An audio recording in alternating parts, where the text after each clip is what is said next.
Assalamualaikum warahmatullahi wabarakatuh. Alhamdulillahi alamin wa bihi nasta'in. Wassalatu wassalamu ala sayyidina Rasulillah wa ala alihi wa sahbihi ajma'in. Allahumma 'allimna ma yanfa'una wanfa'na bima 'allamtana. Allahumma ighfir lana dhunubana wa li walidina warhamhum kama rabbawna shighara wa li jami'il muslimin wal muslimat wal mu'minin wal mu'minat al-ahya'i minhum wal amwat bi rahmatika ya arhamar rahimin. Amma ba'd. Pertamanya kita merafakkan rasa syukur kepada Allah Ta'ala kerana diberikan peluang yang sangat mulia pada hari dan malam ini untuk sama-sama solat berjamaah. Dan insya-Allah kita meneruskan dengan sedikit ruang untuk bermuzakarah, bertukar-tukar pandangan, berkongsi ilmu untuk manfaat bersama. Pertamanya diucapkan terima kasih kepada kepimpinan Surau Al-Hidayah, pengurusinya dan seluruh jawatan kuasa Tuan Haji Muhammad Shah bin Sulaiman dan seluruh muslimin dan muslimat warga surau qaryah inilah. Pertamanya terima kasih sekali lagi diucapkan dan alhamdulillah dan insya-Allah berdasarkan perbincangan dan cadangan yang dikemukakan oleh saya dan juga Tuan Haji Muhammad Shah, untuk sama-sama kita berbincang tentang hadis yang berkenaan dengan akhlak yang disusun oleh almarhum Syekh Ahmad Fahmi bin Zamzam Al-Banjari Al-Maliki rahimahullah, yang mana saya berkesempatan untuk belajar dengan dekat dengan beliau hadis-hadis yang ditulis oleh beliau, dan mudah-mudahan mendapat manfaat pada sesi-sesi yang akan kita adakan. Sebelum kita pergi dengan lebih lanjut, sekadar pengenalan ringkas, saya Muhammad Ikhwan bin Ahmad Zaki, berasal dari Kedah, dan sebagaimana yang diberikan pendahuluan sebentar tadi, sekarang saya berkhidmat dalam bidang geoscience, dan alhamdulillah pada masa yang sama berkesempatan untuk berkhidmat juga di segi perkongsian ilmu-ilmu yang bermanfaat. Saya dari sudut kebenaran untuk menjalankan aktiviti mengajar dan ceramah ini, mendapat kebenaran daripada Majlis Agama Islam Selangor, wilayah Persekutuan dan juga Kedah lah. Kalau untuk wilayah Persekutuan dan Selangor, kategori Al-Quran dan juga Fardu Ain. Manakala untuk Kedah, kategori Tajwid Al-Quran. Dan juga alhamdulillah dan insya-Allah sekarang ni sedang dalam proses belajar bidang syariah di Universiti Kebangsaan Malaysia lah, secara PBJJ . Baik, insya-Allah kita akan teruskan perbincangan kita pada malam ini. Jadi insya-Allah buku yang kita akan gunakan ialah buku 40 hadis berkenaan dengan akhlak mulia yang disusun oleh almarhum Ustaz Fahmi Zamzam, dan insya-Allah Tuan Haji Masyah ada buat tempahan, dan insya-Allah pada sesi yang akan datang bila dah sampai kita akan merujuklah buku tersebut. Jadi secara ringkasnya, buku hadis ini mengandungi dalam susunan Ustaz Fahmi ada 42 hadis berkenaan dengan akhlak-akhlak mulia. Jadi untuk makluman kita semua, sebagaimana kita maklum agama Islam ini agama yang Allah Ta'ala turunkan kepada kita melalui perantaraan para rasul, dan kita sebagai umat Nabi Muhammad sallallahu alaihi wasallam. Jadi Islam ini dari segi ilmunya ada 3 sendi utama, sebagaimana yang disyarahkan oleh para ulama melalui hadis Jibril alaihissalam, yang mana pada satu majlis itu Jibril datang menjelma dalam bentuk manusia, dalam keadaan yang sangat bersih dan rambutnya rapi. Jadi dalam kalangan jemaah tersebut wujud rasa macam ingin tahu siapa sebab nak dikatakan sebagai seorang musafir, tak ada kesan-kesan musafir, dan mereka pun tidak mengenali siapakah lelaki ini. Jadi malaikat Jibril menjelma dan bertanyakan soalan kepada Nabi kita, Nabi Muhammad SAW, beberapa perkara, antaranya berkenaan dengan Islam, iman dan juga ihsan. Jadi di situlah ulama mensyarahkan hadis ini, bahawa dalam kita ilmu agama ni yang mana menjadi fardu ain kepada semua umat Islam, ada 3 sendi utama. Yang pertama ialah ilmu akidah, ilmu berkenaan dengan tauhid.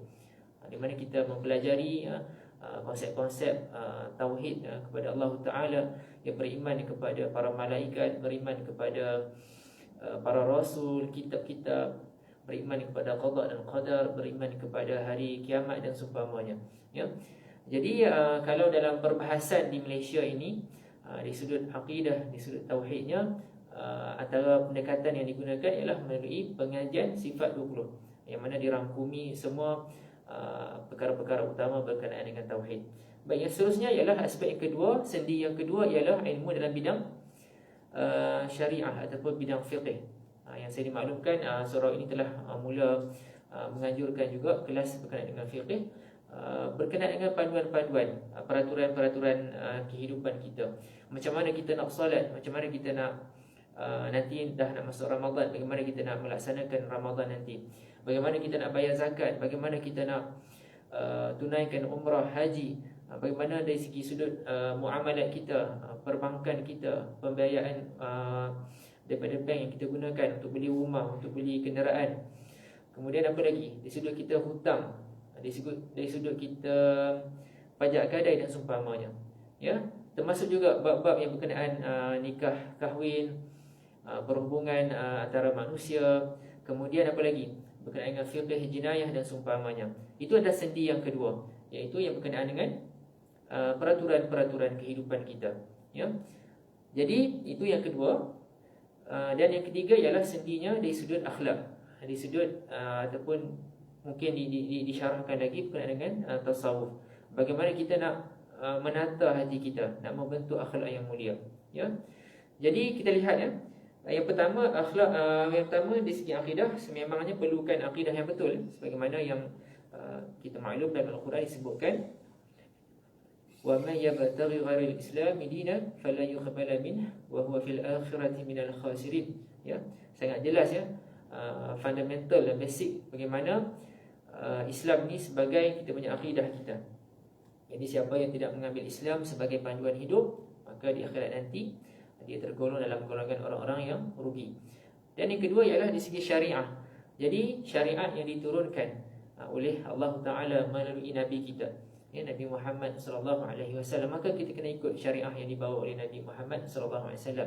Bagaimana kita nak solat, bagaimana kita nak menunaikan zakat dan seumpamanya. Jadi kalau sekadar beriman sahaja tetapi tidak dibuktikan secara praktikalnya melalui ibadah, melalui syariat yang diamalkan, maka belum sempurna lagi. Kena ada akidah yang betul, kemudian disokong oleh pelaksanaan syariah yang betul. Umpamanya menunaikan solat fardu sehari semalam 5 waktu, ya, menunaikan puasa yang fardu dalam bulan Ramadan, ya, menunaikan zakat bagi mereka yang telah wajib, dan seumpamanya. Dan yang ketiga pula ialah di sudut akhlak kita.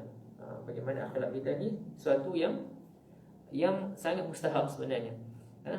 Sebagaimana yang mafhum hadis menyebutkan, Nabi Muhammad SAW ini diutuskan untuk menyempurnakan akhlak yang mulia.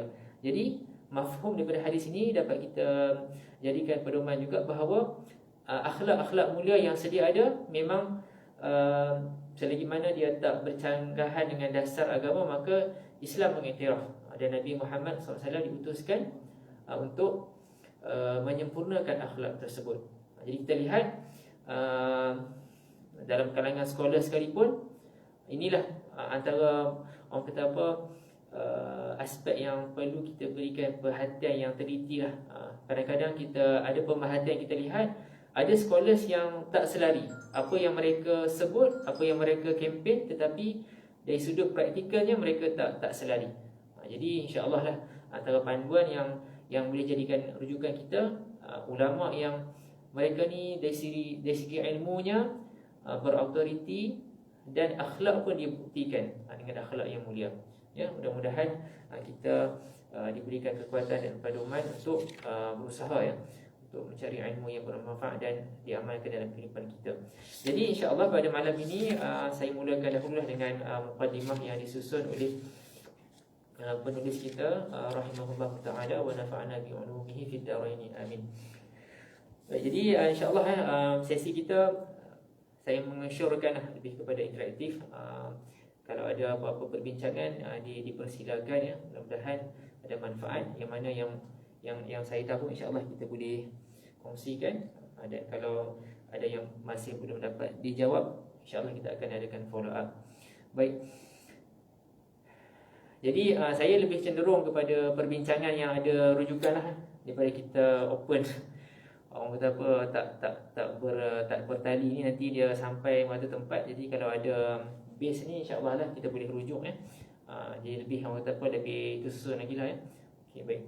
Jadi muqaddimah al-muallif. Al-muallif ini dalam bahasa Arab bermaksud penyusun ataupun pengarang. Muqaddimah biasanya macam itulah dalam kitab-kitab ilmu para ulama.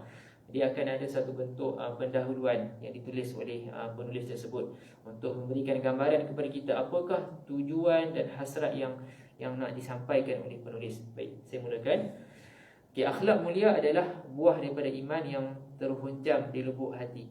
Jadi kita ingat balik, akhlak ni dia mahu atau tidak, dia akan datang daripada iman kita ni, yang mendorong kita untuk berlaku dengan akhlak yang mulia. Jadi macam mana kita nak faham? Macam mana kita nak faham? Contohnya dari segi akhlak mulia, dari sudut integriti dari sudut integriti, mungkin kalau masyarakat umum, mungkin mereka mempromosikan integriti ni, contohnya suatu nilai yang penting, dan seumpamanya kalau tertangkap nanti maka boleh didakwa dan sebagainya. Namun kita dengan akidah yang kuat, lagi kuat begitu, kita pasakkan dalam iman kita bahawa setiap amalan kita ni dicatat dengan rapi, akan dimasukkan dalam rekod amalan kita. Bahkan dalam salah satu ayat dalam Al-Quran menyebutkan bagaimana nanti sebahagian manusia ni dia rasa terkejut sebab dalam buku catatan amalan ni semua akan ditulis, tak ada satu pun yang akan terhilang.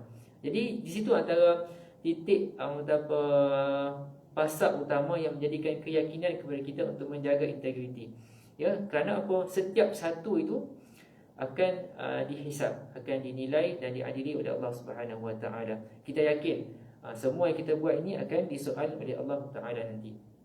Baik. Kemudian apa lagi?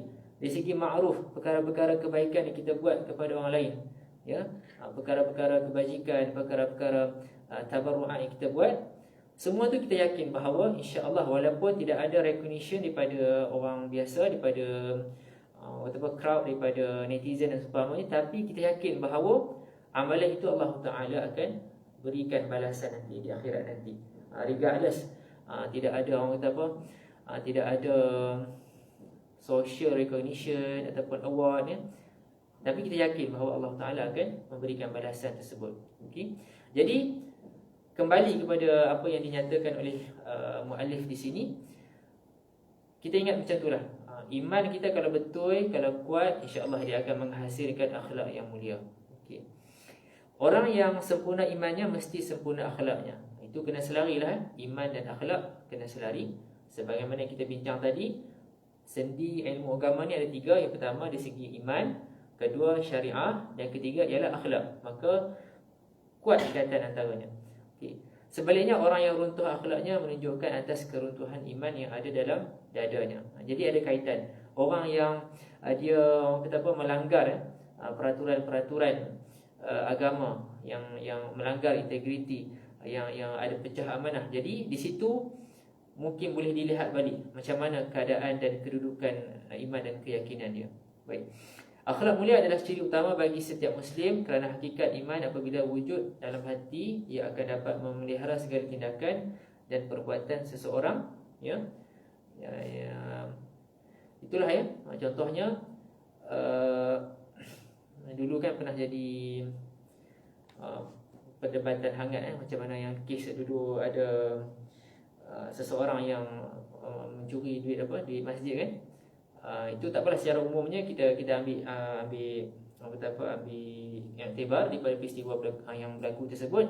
Namun kalau kita muhasabah balik kepada diri kita, maka kita kena yakin bahawa perbuatan tersebut tak betul lah kan. Kita ambil daripada harta awam, sumbangan kepada masjid ataupun kepada surau, kalau kita ambil maka itu dah menjadi perbuatan salah mencuri. Walaupun kalau contohlah kes tu dapat dikesan kerana ada CCTV, tapi kalau tak ada CCTV pun kita yakin bahawa malaikat menjadi saksi. Tidak. Kalau sekiranya di sesuatu masjid, okey, jawatan kuasa, penyelewengan akaun, atau nak beli sesuatu, pengurusi buat keputusan sendiri, tak cukup quorum jawatan kuasa. Kan? Ya. Apa yang situasi macam ni? Okey, jadi dari sudut susun atur organisasi itu memang perlu dipatuhi lah.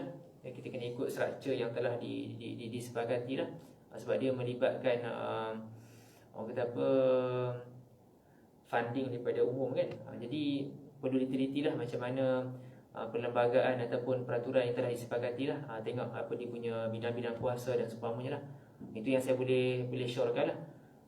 Jadi pihak jawatan kuasa kena lihat balik lah macam mana persetujuan masing-masing, ada konsensus macam mana. Itu yang boleh saya ni lah, saya boleh respon lah secara pantas. Okey. Okay, baik. Okey, yang seterusnya okey. Dan orang yang beriman bahawa Allah Ta'ala itu mengetahui segala perbuatannya, dan beriman bahawa Allah Ta'ala akan membalas segala perbuatan yang dilakukannya itu pada hari kiamat nanti. Ya. Nanti insyaAllah saya boleh kongsikan juga dalam salah sebuah hadis yang dikongsikan oleh penyusun juga dalam kitab yang lain, bagaimana nanti kita di akhirat nanti, di padang mahsyar nanti, kita tak akan berganjak, melainkan setelah 4 soalan ini ditanya. Salah satunya yang akan disoal nanti ialah berkenaan dengan harta. Macam mana kita dapat dan macam mana kita belanjakan. Okey, itu pun kena diperhatikan. Maka bila kita kaitkan balik dengan aspek ini, maka kita tak berani lah. Tak berani nak curi, tak berani nak terima rasuah, tak berani nak menyeleweng. Kerana semua itu akan disoal nanti oleh Allah Ta'ala. Okey. Seterusnya ialah okey, bila kita tahu benda itu, maka pasti kita tidak akan berani melakukan sebarang maksiat. Namun kita yakini juga bahawa kita sebagai manusia yang lemah, ada kalanya kita mungkin tertewas, maka kena segeralah untuk bertaubat kepada Allah Ta'ala. Kalau kita buat salah, buat silap, dia dua jenis kesalahan, dosa yang kita buat. Pertama, dosa dengan Allah Ta'ala. Dosa dengan Allah Ta'ala ini sentiasa yakin bahawa Allah Ta'ala maha luas ampunannya, maka bersegeralah minta ampun kepada Allah Ta'ala, bertaubat. Dalam hadis Nabi SAW menyebutkan, Nabi kita dalam sehari berapa paling sikit Nabi kita beristighfar kepada Allah Ta'ala. Dilaporkan dalam hadis, dalam satu riwayat menyebutkan ada 100 kali yang Nabi beristighfar, dan ada dalam riwayat yang lain menyebutkan Nabi kita beristighfar 70 kali. Maka kita akan there might be a question to us. Kita akan ponder bagaimana, di manakah hikmahnya yang dapat kita lihat daripada amalan Nabi kita ini. Kerana Nabi kita ini seorang yang maksum. Nabi kita seorang yang maksum, yang terpelihara daripada dosa. Jadi mengapa Nabi masih lagi beristighfar kepada Allah Ta'ala? Jadi di sini ada beberapa panduan kita untuk memahami perkara ini. Yang pertamanya, itu menjadi suatu bentuk role model kepada kita. Nabi kita yang sendirinya maksum, yang merupakan kekasih Allah Ta'ala, masih lagi beristighfar paling sikit pun 70 kali. Maka kita lebih-lebih lagi lah sebagai umat Nabi Muhammad yang terdedah kepada salah dan silap, maka kita istighfar, memohon ampunan kepada Allah Ta'ala. Okay, kalau ikut KPI ataupun standard yang ditunjukkan oleh role model kita Nabi Muhammad, paling sikit 30 kali. So boleh divide lah. Sehari kita solat 5 kali kan, subuh, zuhur, asar, maghrib, isyak. So 70 tu boleh divide kepada 5, berapa boleh dapat? Dalam belas-belas jugalah sekali kan. So boleh reach lah that KPI. Kalau nak ambil 100, setiap kali solat tu boleh istighfar 20 kali. Okey, jadi itu yang pertama. Itu nak menunjukkan role model yang ditunjukkan oleh Nabi Muhammad SAW. Hatta Nabi walaupun seorang yang maksum, merupakan kekasih Allah, masih lagi beristighfar. Okey, yang kedua ialah itu menunjukkan adab hati Nabi Muhammad SAW kepada Allah Ta'ala. Sungguh pun Nabi seorang yang maksum, Nabi masih lagi rasa ada adab hati, sopan rasa masih lagi ada kekurangan, maka Nabi beristighfar kepada Allah Subhanahu Wa Taala. Baik. Okey, jadi kepada kita orang awam, ini juga orang kata apa, panduan akhlak kita, segerakan bertaubat. Memanglah kita terbabas ya,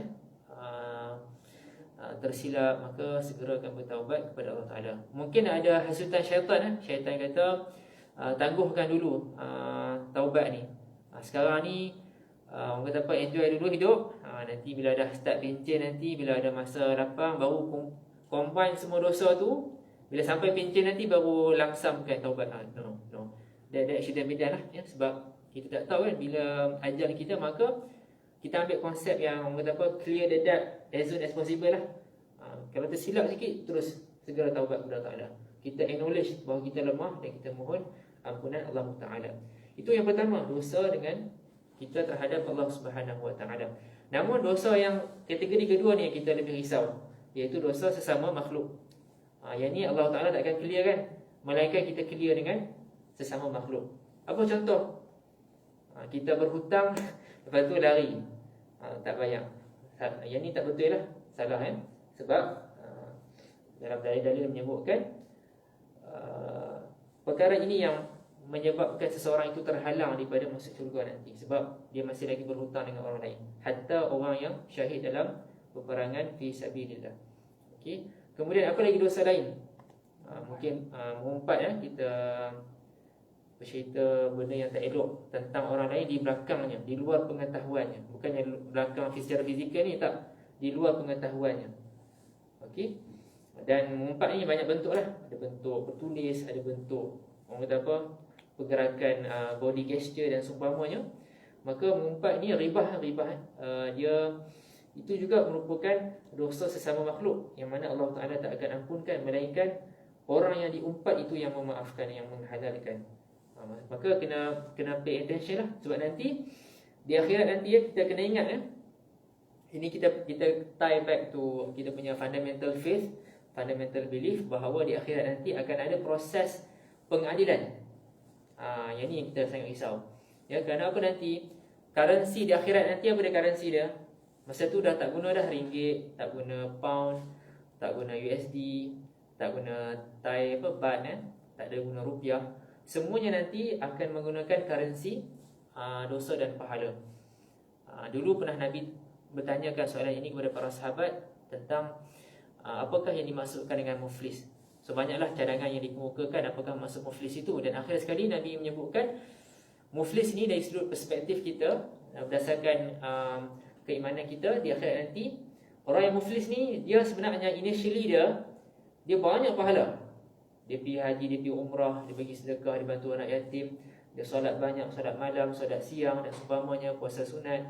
Namun bila undergo orang kata apa, judgment process nanti, maka semua orang akan datang claim dekat dia. Sebab nanti semua orang akan berebut-rebut nak grab sebanyak boleh pahala yang ada sebagai dia punya penyelamat dia nanti. Maka dia akan start to approach. Dia akan mengadu kepada Allah Ta'ala, bertanya dan minta keadilan lah. Sebab dulu di dunia orang ni banyak mencaci saya, mengumpat saya, mengambil harta saya tanpa keadilan, tanpa hak.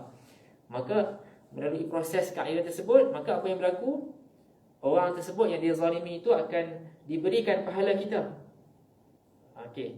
So kita ni dah start losing lah pahala kita. Initially for example lah, ada 10 million of pahala lagi secara analogi mudahnya, contohnya 10 million.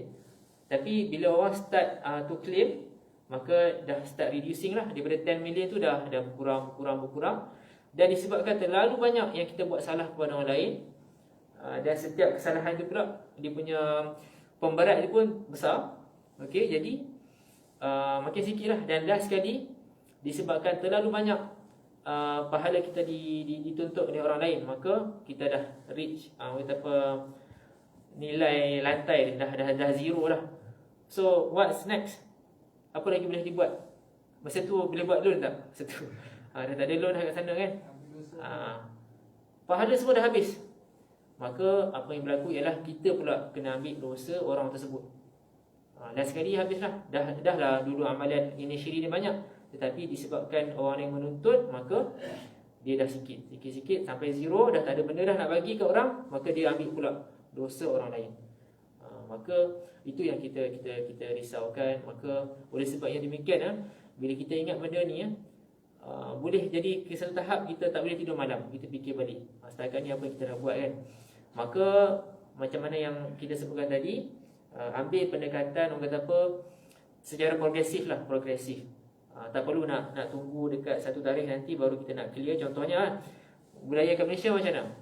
Masa hari-raya nantilah kita bersemangat kan, minta maaf, maaf zahir batin. Dia macam orang kata apa, minta maaf secara bukan. Jadi itu sebenarnya amalan yang bagus, namun kita ambil pendekatan yang lebih berhati-hati. Start tu orang kata apa, kurangkan dan start to clear secara progresif lah. Okey. Nanti ada satu soalan pernah dikemukakan. Macam mana kalau kita dulu mengumpat seorang hamba Allah ini, banyak sangat, tiap-tiap hari kita duk mengata dia, kan? Tiap-tiap hari jadi bahan kita, dan hamba Allah ini dah meninggal dunia, macam nak buat? Nak pergi kat kubur adakah? Kata minta maaf semua kan? Macam mana? Jadi kalau dalam kes macam ni, antara panduan yang diberikan oleh scholars ialah memanglah dah tak boleh nak hidupkan dia balik, dah tak boleh dah. Maka apa yang kita boleh buat ialah kita mendoakan agar Allah mengampunkan dosa dia. Sama juga orang yang dah lost connection, ya, maka kita mendoakan agar Allah Ta'ala mengampunkan dia. Dan mudah-mudahan dengan kita mendoakan dia itu, insya-Allah Allah mengampunkan dosa kita, mengumpat terhadap dia. Okey. Kemudian apa lagi?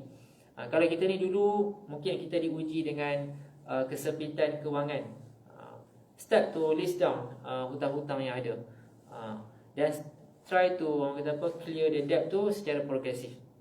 Okay? Sebab kita ingat tadi macam mana nanti kalau mati dalam keadaan tidak menunaikan hutang, maka dia risau, kita risau nanti terhalang untuk masuk syurga. Bahkan dulu pernah ada dalam satu peristiwa yang mana sebelum Nabi menunaikan solat jenazah terhadap seorang yang mati ini, maka Nabi tanya dahulu, dia ni ada hutang ke tak? Dan dimaklumkan orang ni ada hutang, dan Nabi tak mau solatkan hamba Allah tersebut, orang yang mati tersebut. Maka selepas ada seorang sahabat yang ambil amanah nak langsaikan hutang tersebut, barulah orang kata apa, diteruskan. Jadi itu kena beri perhatian lah, ya. Baik. Jadi kita kembali tadi, dosa ni ada dua jenis. Yang pertama yang antara kita dengan Allah Ta'ala, yang kedua ialah kita dengan sesama makhluk. Jadi beri perhatian lah, ya, insya-Allah. Okey, dan seterusnya saya kembali kepada mukadimah yang disampaikan oleh penulis ini, rahimahullah taala. Ya, bila kita ada akhlak yang betul, ya, akhlak yang mulia, dengan dia punya core dia tu, dia punya fundamental itu, driving force itu ialah iman kita kepada hari akhirat. Maka insya-Allah semua itu akan mendorong kita untuk buat benda baik dan kita meninggalkan segala benda yang haram, yang berdosa. Okey. Jadi apa antara hadis Nabi SAW yang boleh dijadikan panduan kepada kita? Antaranya ialah hadis yang diriwayatkan oleh Imam Ahmad. Imam Ahmad, yang mana hadis tersebut menyebutkan la imana liman la amanata lah. Tidak ada iman. Di sini ditakwilkan sebagai tidak ada iman yang sempurna bagi mereka yang tidak ada sifat amanah pada dirinya. Maka di sini ulama analyse hadis ini, dan kita boleh orang kata apa, boleh ambil extract fundamental guidance ialah kuatnya iman dan sifat amanah ini. Dan sifat amanah merupakan sebahagian daripada akhlak. Okay. Baik, selanjutnya kita melihat, kita mendapati bahawa Rasulullah SAW merupakan orang yang paling sempurna imannya, bila syak, bila raib, tanpa ada keraguan, ya, bahawa Nabi adalah insan yang paling sempurna akhlaknya. Ini adalah berdasarkan kepada kesempurnaan akhlaknya dan kepribadiannya yang tinggi. Jadi manusia yang paling tinggi iman adalah manusia yang paling tinggi akhlaknya dan budi pekerti. So again, this one would come parallel. So anyone yang claim dia iman dia kuat, sangat kental imannya, tapi kalau dia tak demonstrate through akhlak yang mulia, maka masih lagi tak balance lah. Jadi that's why kita nak pay attention bagaimana penekanan akhlak yang mulia ni perlu diberikan perhatian. Sebab Kalau tak sama, nanti dia akan berat sebelah dan mungkin menyebabkan kita terdedah kepada risiko muflis yang kita bincangkan tadi. Umpamanya seseorang itu dia dah, orang kata apa, dah mendalami ataupun memahami ilmu tauhid yang kuat. Contohnya dia dah mendalami, dah belajar sifat 20 selama beberapa tahun ya. Menghafal hadis, menghafal dalil-dalil seumpamanya. Kemudian dari sudut praktikal pula, dia dah fasih dah dari segi cara menunaikan solat dan seumpamanya. Okay, namun dari segi akhlak pula dia ada something yang masih lagi ada kelompongan. Dia tak jaga akhlak. Umpamanya apa dia? Kita sebutkan dia banyak mengata orang lain, mencaci, memfitnah ya. Dan zaman sekarang ni pun orang kata apa, fitnah ni sangat pantas. Dengan kita share, klik dan seumpamanya forward, itu pun mendedahkan kita kepada risiko fitnah. Okey. Jadi kalau orang ni macam tadi saya bercontoh tadi, dari segi ilmu tauhid dia dah kuat dah, dia dah fasih dah. Kemudian ilmu syariah dia dah fasih dah. Namun kalau dari sudut akhlak ni dia masih lagi ada kelompongan, dia tak jaga, tak take care, maka dia ada exposure untuk risiko hilang pahala. Sebab apa? Contohnya dia tak amanah ya. Dia ada masalah integriti, dia ada masalah mencaci, memfitnah, kata-kata kesat dan seumpamanya. Maka benda itu akan menyebabkan dia akan jadi sinking balik, dia akan tenggelam balik. Okey, baik.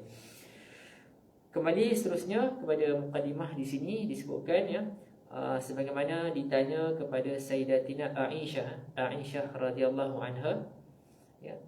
Di sini ya, radhiyallahu anha. Apa beza dengan radhiyallahu anhu? Ini dari segi doa kita kepada antaranya para sahabat Nabi. Radhiyallahu anhu ini merujuk kepada seorang lelaki. Jadi kalau merujuk kepada sahabat yang merupakan seorang lelaki, maka kita menggunakan radhiyallahu anhu. Kalau seorang wanita, maka kita merujuknya kepada radhiyallahu anha. Kalau ramai, kita menyebut radhiyallahu anhum ya. Baik. Jadi semasa Sayyidatina Aisyah radhiyallahu anha ditanya tentang akhlak Nabi Muhammad SAW, maka beliau menyebut kana khuluquhu al-Quran.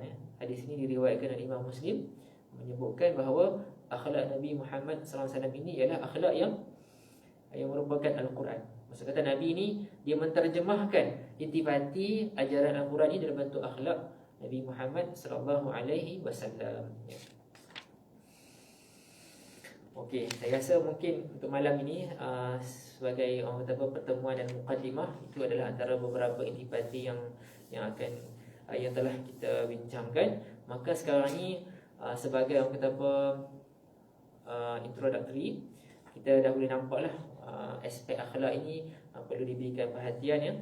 Nanti kita akan lihat dalam perbincangan dalam kitab hadis ini ada 42 hadis yang membicarakan tentang akhlak-akhlak yang mulia, yang insya-Allah inspirasi kita cuba nak faham dan amalkan dalam kehidupan kita.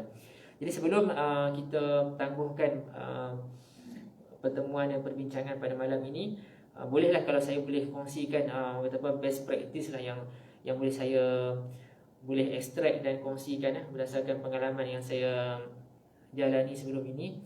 Dalam proses kita menuntut ilmu ni, yang pertama obviously lah niat kita yang betul. Kita nak mencari keridhaan Allah Ta'ala. Umpamanya ruang yang kita ada sekarang ni dekat Surau Al-Hidayah ataupun mana-mana masjid dan mana-mana surau, antaranya waktu maghrib dengan waktu isyak ini, kita ikhlaskan niat kita nak mencari keridhaan Allah Ta'ala. Baik, selain itu apa lagi niat yang kita boleh hadirkan? Antaranya ialah kita nak tunggu nak solat fardu isyak nanti berjamaah. Maka daripada pukul contohnya tadi kita tamat solat maghrib tadi 7.50, kita tunggu ni dalam majlis ilmu, kita niatkan juga nak dirikan solat secara berjamaah waktu isyak nanti. Maka 40 minit ataupun 50 minit yang berlalu ni, insya-Allah pahala tu dikira juga, pahala nak berazam nak mendirikan solat berjamaah. Kemudian apa lagi? Kita duduk dalam majlis zikir. Majlis zikir ini salah satunya keutamaannya ialah disebutkan dalam hadis atau kama qala la yaqulu qawmun yadhkuruna Allah illa hafathumul malaikah wa ghashiyatuhumur rahmah wa nazalat alaihimus sakinah wa dzakarahumullahu fi man 'indah. Jadi hadis ini menyebutkan ada 4 benda yang kita dapat bila kita duduk dalam majlis zikir. Yang pertama ialah ghashiyatuhumur la yakunu qaumun yadhkuruna Allah illa hafathumul malaikah. Malaikat akan sertai kita juga bersama-sama dengan kita. Kemudian diberikan rahmat. Allah Ta'ala berikan rahmat kepada kita. Kemudian lagi diberikan ketenangan. Diberikan ketenangan. Dan yang keempat ialah Allah Ta'ala akan menyebut nama-nama kita kepada para malaikat. Dan ini juga dijadikan respon ya. Kan ada dalam surah Al-Baqarah bagaimana pertanyaan para malaikat berkenaan dengan proses penciptaan manusia. Kenapa Allah Ta'ala ciptakan manusia? Sebab nanti akan ada pertumpahan darah. Maka Allah menyebut ini a'lamu ma la ta'lamu. Dan ini antara yang scholars cuba kaitkan ya. Adanya golongan-golongan yang menghadiri majlis zikir kepada Allah Ta'ala. Itu yang pertama, niat yang betul. Dan yang kedua ialah kita berazam nak mengamalkan. Ya, insya-Allah kita ada pendedahan, exposure kepada banyak majlis ilmu. Jadi why not kita jadikan best practice from each sitting, from each session yang kita attend. Why not daripada banyak benda yang dibincangkan oleh penceramah, yang dikongsikan oleh moderator dan seumpamanya, why not paling sikit kita ambil satu saja learning point untuk dijadikan panutan kita selepas ini. Contohnya pada malam ni kita bincang apa dia? Kita bincang tentang istighfar. So why not terus masukkan dalam kita punya daily rutin, terus execute, jadikan panutan kita. Kenapa benda ini? InsyaAllah ini rahsianya ialah kita, bila kita amal satu ilmu yang kita belajar, maka nanti Allah Ta'ala akan buka lagi pintu ilmu yang seterusnya. Itu dia punya treasure dia. Dan apa lagi, ini adalah satu amalan yang Allah Ta'ala cintai. Amalan yang dilakukan oleh seorang hamba walaupun sedikit tetapi istiqamah, maka itu yang dicintai oleh Allah Ta'ala. Contohnya, kita ni istiqamah solat berjamaah, maka teruskan. Walaupun tak adalah kata amount dia tu terlalu tremendous kan. Contohnya solat malam beratus rakaat, tapi kita fokus kepada kualiti solat berjamaah, maka insya-Allah teruskan. Walaupun sedikit tapi konsisten, maka itu dicintai oleh Allah Ta'ala. Dan satu lagi, mafhum hadis Nabi juga menyebutkan kenapa kita kena grab all the opportunity untuk beramal semasa sihat dan semasa bermukim, tak travel. Kenapa? Why do we need to grab this opportunity during our healthy time and kita katakan mode yang tak travel? Kenapa?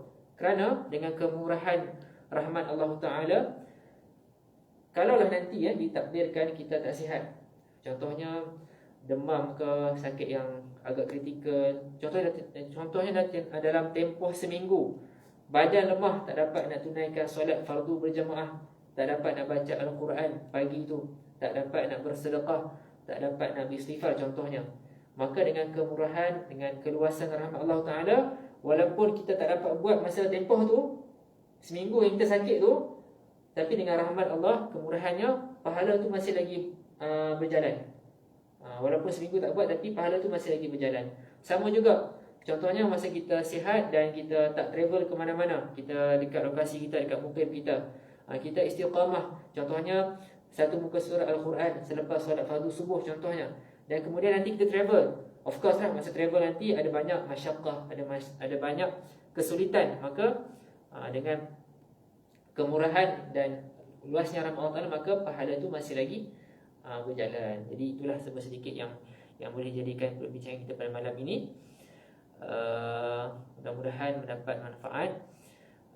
Dan sebelum kita tangguhkan pertemuan pada malam ini, sekali lagi saya mengucapkan berbanyak-banyak terima kasih dan tahniah kepada pihak pengurusan masjid surau atas inisiatif yang diusahakan. Mudah-mudahan mendapat manfaat dan kebaikan yang berterusan dunia dan akhirat.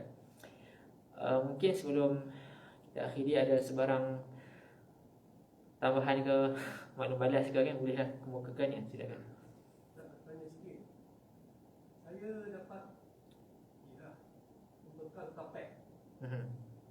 Kebanyakan membekal kapek utara adalah ramai lagi orang je. Tapi bila bincang dengan mereka, selalunya pengusi, lari, minta bila buat quotation, semua markup. Kalau kata kapek RM20,000, suruh quotation RM30,000, lepas dah pasang apa semua, ya, pengurusan dapatlah yang balance tu. Apa hukumnya? Okey. Baik. Saya tertarik untuk walaupun saya tak akan respon secara tepat, tapi kita boleh refer balik kepada satu hadis Nabi SAW menyebutkan perkara dosa ni perkara yang gut feeling kita boleh rasa something not right. Tak perlu nak detailkan secara peraturan undang-undang, tapi daripada gut feeling tu kita boleh rasa something not right. Itu secara konsep yang agak broad. Jadi di sini mungkin saya tak dapat nak respon secara spesifik dari segi hukum dan terperincinya. Namun kepada sesiapa sajalah yang terlibat dan mungkin kepada diri saya sendiri juga, apa isi hati kita punya respon? Kita rasa macam mana?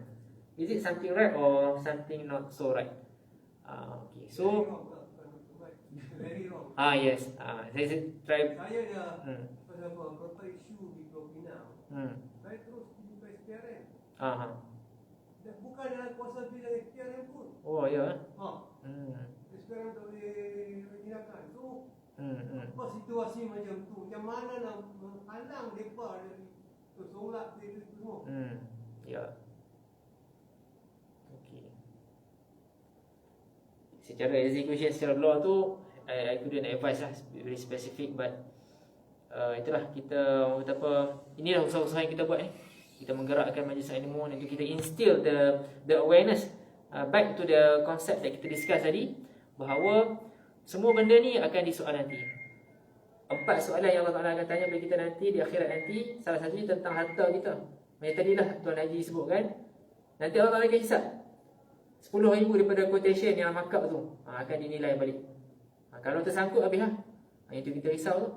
Kita kalau boleh nak masuk ke syurga as soon as possible lah. Kalau boleh kalau hari ni analogi mudahnya dekat Plaza Tol kan, lalu ni ada apa? Ada Refit kan, yang terbaru Refit, ada Smart Tag, ada Tashengo. Dulu ada banyak cash kan.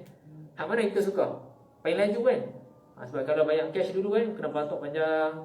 Tashengo jadi lambat juga sebab apa? Mau kena buat tingkap, nak buat kulang kad semua tu kan. Kita kalau boleh kita nak lane yang paling cepat, yang masuk terus. Jadi sama juga, itu analogi yang saya bagi. So saya pun bukan practitioner law, tak dapat nak advise very specifically, but we tie back to our discussion just now. Konsep keyakinan tersebut, try to be as clean as possible lah. Ni nasihat kepada saya sendirilah. Kita kalau duit banyak sangat pun, hidup kat dunia tak lama sebenarnya. Paling lama pun rasanya berapa tahun. Kalau ya 94 noh. Boleh kata 94 tu masa dia kaya sangat pun dia larat buat apa sebenarnya. Nak pukul kayu golf pun tak larat dah. Nak makan banyak pun dah tak selera dah. Nanti sakit ke, darah tinggi ke, nak kunyah pun dah tak larat dah, gigi pun dah banyak luar semua kan. Jadi sebanyak mana pun there must be a point yang kita kena tinggalkan semua tu balik.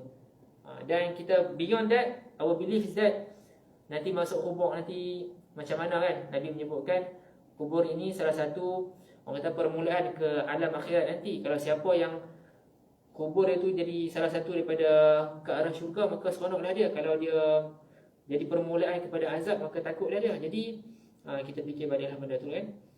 That's why on another point, mengapa banyak orang lebih selesa dalam konsep minimalism. Sebab bagi dia nampak less benda ni, dia less proses audit nanti. Kan? Bila banyak nanti, banyak lagi proses audit dia. Contohnya dia dulu kaya sangat, duit berjuta-juta, akan diaudit nanti. Kat mana dapat duit tu, macam mana prosesnya, akan nanti tersangkut lah. Itulah. Jadi itu sajalah untuk perkongsian pada malam ini. Saya mohon maaf kalau ada apa-apa kekurangan. Dan kalau ada sebarang feedback nak jadikan sesi kita ni lebih interaktif, lebih rancak ke, boleh maklumkan lah. Sebab saya pun insyaAllah try to mempelbagaikan pendekatan dan pengalaman yang saya lalui pun sama. Mudah-mudahan yang penting tu manfaat yang kita dapat lah, dan kita menjaga roh pengajian itu. InsyaAllah setakat itu sahaja yang dapat dikongsikan pada malam ini. Dan insyaAllah kalau ada izin Allah Ta'ala nanti diberikan rezeki, insyaAllah kita akan mula membincangkan buku kitab hadis ini yang ditempah oleh Tuan Haji Masya. Saya rasa dalam edisi yang terbaru, yang agak terbaru. yang dikeluarkan dan dijual oleh penerbit official lah. Yang ni dah lama ni, lebih kurang 10 tahun lepas ni. Dulu ni ada versi Jawi lah, tapi konten ni sama lah insyaAllah. Itu sahaja apa yang baik daripada Allah Ta'ala, dan apa yang kurang itu daripada kelemahan saya. Itu secara adab keimanan kita baik dan buruk daripada Allah Ta'ala, namun kita beradab dengan Allah Ta'ala, kita sandarkan kepada diri kita. Sama juga, ni dulu saya nak kaitkan balik, dulu saya mengaji kitab akidah. Dulu Syekh menyebutkan, contohnya kan, siapa yang menciptakan khinzir? Allah Ta'ala juga. Patut kita berdoa, wahai Tuhan yang menciptakan khinzir. Tak kenal kan adab kan? Itu adablah kita dengan Tuhan. Itu saja. Wabillahi taufiq wa hidayah. Assalamualaikum warahmatullahi wabarakatuh. Terima kasih.